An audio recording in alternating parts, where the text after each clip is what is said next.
Mission चढ़ती कला। और मैं भारत के हर नागरिक को, उद्योगपति को, चैरिटेबल ट्रस्टों को, कलाकारों को, पूरी दुनिया में बसते पंजाबियों को, बहन भाइयों को दिल से अपील करता हूँ, आओ पंजाब को दोबारा अपने पांव पे खड़े करने का टाइम आ गया है। पुनर्वास में और रिस्ट्रक्चर में पंजाब का साथ दीजिए। मैं वचन देता हूँ, जो भी आप मेहनत की कमाई से 1 रुपया भी अगर निकालोगे तो 1.25 रुपया बना के हम पारदर्शिता और ईमानदारी से इस्तेमाल करेंगे। और जानकारी चाहिए तो rangla.punjab.gov.in ये वेबसाइट पे जा सकते हैं, सब कुछ डिटेल मिल जाएगा। आओ मिलकर हाथ से हाथ जोड़ के एक ऐसा पुण्य उसमें योगदान डालें और बता दें दुनिया को कि पंजाब किसी भी संकट के सामने हारता नहीं है। नमस्कार, स्वागत है आप सभी का। आप देख रहे हैं एनएमएफ न्यूज, आपके साथ मैं हूं नमता चौधरी। और आज इस वीडियो में बात करेंगे पश्चिम बंगाल की और बंगाल की मुख्यमंत्री ममता बनर्जी के उस फैसले की जिसके बाद से हर तरफ चर्चा हो रही है कि आखिर ममता बनर्जी किस बात का बदला व्यापारियों से ले रही हैं। पिछले 14 सालों में 6,500 कंपनियां शिफ्ट हुई हैं बाकी राज्यों में, यानी ये कंपनियां और इनके मालिक वेस्ट बंगाल को छोड़कर भागे हैं दूसरे राज्यों में। आपने कहा कि 2011 से 2025 के बीच में बंगाल में 6,688 कंपनियां भागी हैं। पोस्ट चलाइए वो। ठीक है जी हाँ, 6,688 कंपनियां बंगाल छोड़ के गई हैं। आपने ये कहा, कहां गई हैं आपको पता है? उसका डाटा और इंटरेस्टिंग है। मैं संख्या बताता हूं। सबसे ज्यादा महाराष्ट्र में 1,308 कंपनियां, उसके बाद दिल्ली में 1,297, उसके बाद अपने यूपी में, उत्तर प्रदेश में 879, छत्तीसगढ़ जैसे राज्य में 511 कंपनियां, ये सब बंगाल से भाग के गई हैं। गुजरात में 423 और राजस्थान में 333। ये टॉप 5 स्टेट हैं जिन्होंने बंगाल में जो कंपनियां थे जिनका हेडक्वार्टर था वो भागी, तो कहां गई हैं? और ये सारे बीजेपी शासित हैं। ये भी समझना होगा कि जो कंपनी के लोग हैं या जहां पे सेटअप करना है अपनी कंपनी को, उन्हें कहां पे सिक्योर फील हो रहा है? नहीं, पॉलिसी पैरालिसिस जो होता है ना, कि अगर एक राज्य ऐसा है कि आओ हमारे यहां आप बिजनेस करो, हम आपको स्पेस देंगे, बिजली की व्यवस्था करेंगे, हमारा लॉ एंड ऑर्डर अच्छा है, यहां का बाजार खुला हुआ है, आप प्रोड्यूस करो, बेचो, हमें कोई ये नहीं। और दूसरा स्टेट ये होता है कि कंपनी का उद्घाटन से पता चला ना कि कंपनी खुलने वाली है, एक बोर्ड लगा, 4 आ गए झंडाधारी कि टैक्स, कटमनी, टोलेबाजी। बंगाल में तोलेबाजी बोलते हैं इसको। अगर मैं बोल दूं बम्बैया लैंग्वेज में इसको हफ्ता वसूली, बिहारी में इसको रंगदारी बोलते हैं, रंगदारी टैक्स।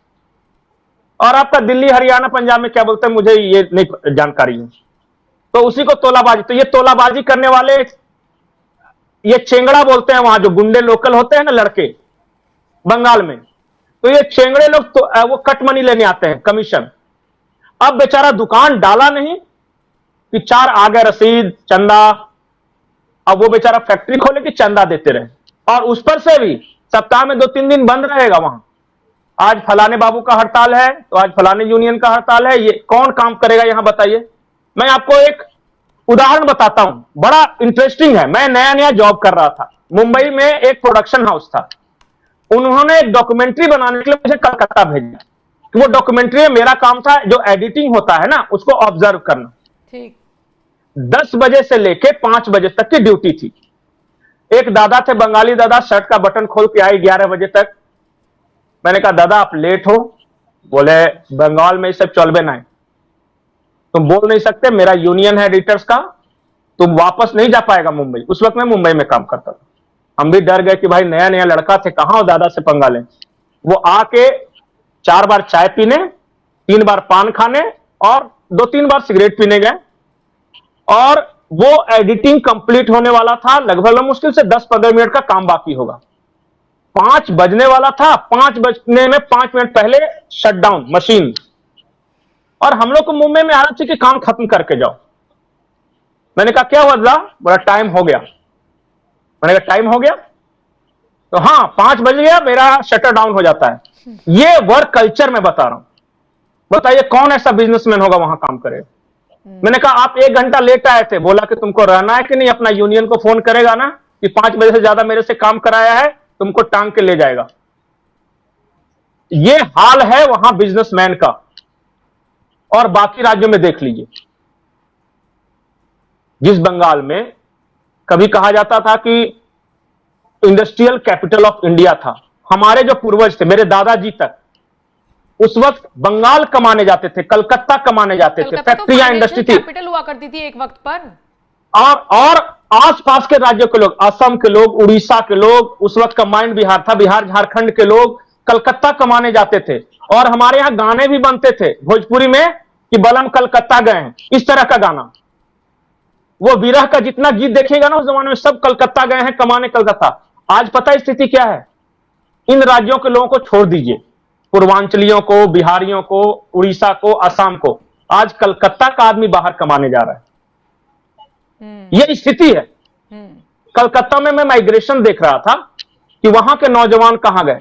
पता है वहां माइग्रेशन रेट क्या है? कलकत्ता जैसे शहर का, जहां जॉब मिल सकता था वो आसपास के लोगों को, वहां आज 18 से 35 साल का हर तीसरे घर का युवा दूसरे राज्य में काम कर रहा है।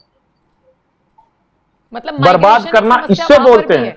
पंकज जी, जो हम इंसेंटिव का जिक्र कर रहे हैं, ये सवाल मेरे जहन में आया कि ये फैसला लिया क्यों गया है? ये तो सीधा मुझे लगता है कि एक बार ये स्क्रीनशॉट लगा दीजिए, नहीं स्क्रीनशॉट लगा दिए तब मैं समझ में, हाँ एक बार वो लगाइए। इंडियन एक्सप्रेस की एक खबर है, यहां ये खबर ये है कि 1993 से राज्य सरकार इंडस्ट्रीज को जितने इंसेंटिव्स दे रही है, जैसे कहीं कोई सस्ती बिजली देता है, या कम सस्ते दरों पे कोई जमीन मुहैया करा देता है, या कई तरह के पर्क्स देते हैं, चलिए हम आपको टैक्स में छूट दे देंगे, वो सारे वापस ले लिए ममता सरकार ने। और अपनी सरकार का दिया हुआ सारे इंसेंटिव से वापस ले लिए। 1993 से, जब से इस देश में लिबरलाइजेशन आया है, खुला बाजार अर्थव्यवस्था, जो नरसिम्हा राव लेके आए थे ना, फैक्ट्री इंडस्ट्रीज को आगे बढ़ाने के लिए, कहा कुछ नहीं, लाइसेंसी राज 90 के दशक से पहले वाला बंगाल में आ गया। जो भी हम छूट, जो भी कंसेशन, जो भी फैक्ट्री, इंडस्ट्री, व्यापारियों को, दुकानों को, इंटरप्राइज लगाने सब कुछ जाते हैं, सारा वापस ले लेंगे। अब बताइए यहां कौन आएगा? आप दिल पे हाथ रख बताइए, क्या अगर आपको बिजनेस शुरू करना होगा तो बंगाल में शुरू करेंगे? बिल्कुल, जहां ऐसे एक तो कोई फायदा नहीं, वर्क कल्चर मैंने बताया ही नहीं, ऊपर से तोलाबाजी, दादागिरी और फीलिंग्स। व्यापारी है तो हर जगह व्यापार करेगा ना। मान लिया कि आप बंगाल के व्यापारी हो, मान लिया कि एक, मैं उदाहरण बताता हूं कि हमारे जमाने में बनियान बना करता था बंगाल में बहुत अच्छा, मैं कंपनी का नाम ले लूंगा कि वो ठीक नहीं है नाम लेना, और वो पूरे भारत में सप्लाई होता था, एक मारवाड़ी बंधु थे वो बनाते थे। ठीक। आज पता है वो मजबूरी में अपने पुरखों का बिजनेस बंद करके जाना पड़ा।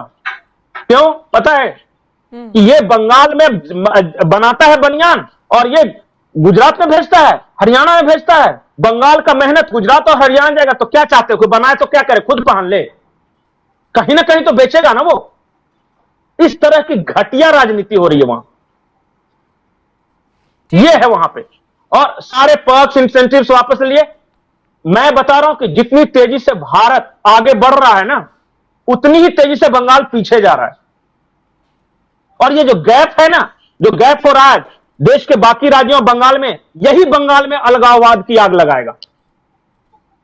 बाद में यही लोग ये कहते हैं कि देखो बंगाल के साथ भेदभाव हो रहा है, हमको गरीब रख दिया, बाकी सब आगे बढ़ गया, जागो रे बंगाली। ठीक है, ठीक है। ये लोग पता है चाइना का उदाहरण दे रहे थे कल, हमारे जो सरकार है, केंद्र की सरकार, मोदी जी को गाली देने के लिए कि देखो चाइना कितना आगे बढ़ गया और आपका बिजनेस कितना कम है। अरे 4 ऐसा तुम्हारे जैसा राज्य रहे ना, तो भारत को आगे बढ़ने कैसे दोगे? भारत तो उड़ान भरना चाहता है, लेकिन तुमने उसके पैरों में जो पत्थर बांध रखा है उसका क्या किया जाए? बहुत दुख के साथ कहना पड़ रहा है कि बंगाल आज की तारीख में, मतलब कि क्या बताऊं कि पीछे की ओर जा रहा है ये हर मामले में। ठीक है, अब 6,500 के आसपास कंपनियां छोड़कर चली गई हैं, उनके मालिकों ने पलायन कर लिया है, आम लोग वहां से पलायन कर रहे हैं। अब उनको अपनी नौकरी चाहिए, उनको अपना रोजगार चाहिए, इसलिए। लेकिन इन सब पर ध्यान खींचने के बजाय एक अलग ही वहां पर कुछ एक अलग ही दुनिया बसती हुई कभी कभी नजर आती है, जिससे बिल्कुल अलग थलग भागती हुई नजर आती है ममता बनर्जी। 1993 डेडलाइन है ना। दूसरी बात जी, 1993 डेडलाइन इन्होंने दिया है ना, 1993 से अब तक 97% कंपनियां जो बंगाल में थी छोड़ के चली जा चुकी हैं। 97%। अभी मैं अमिताभ चौधरी जी का ट्वीट देख रहा था, उसमें यह था पॉलिसी मैटर्स। ठीक है, स्टेट विदाउट इंडस्ट्रीज। ठीक है। दर्शकों के ऊपर अब इस खबर को छोड़कर जा रही हूं। आपको क्या लगता है, जहां एक तरफ हर राज्य चाहता है, सरकार चाहती है भाई हमारे यहाँ बिजनेस आए, हमारे यहाँ फैक्ट्रियां स्थापित हो, यहाँ उल्टा ही चल रहा है। आप इस खबर को लेकर क्या राय रखते हैं? कमेंट सेक्शन में आप अपनी राय हमें जरूर दीजिएगा और बाकी अपडेट्स के लिए बने रहिए एनएमएफ न्यूज के साथ।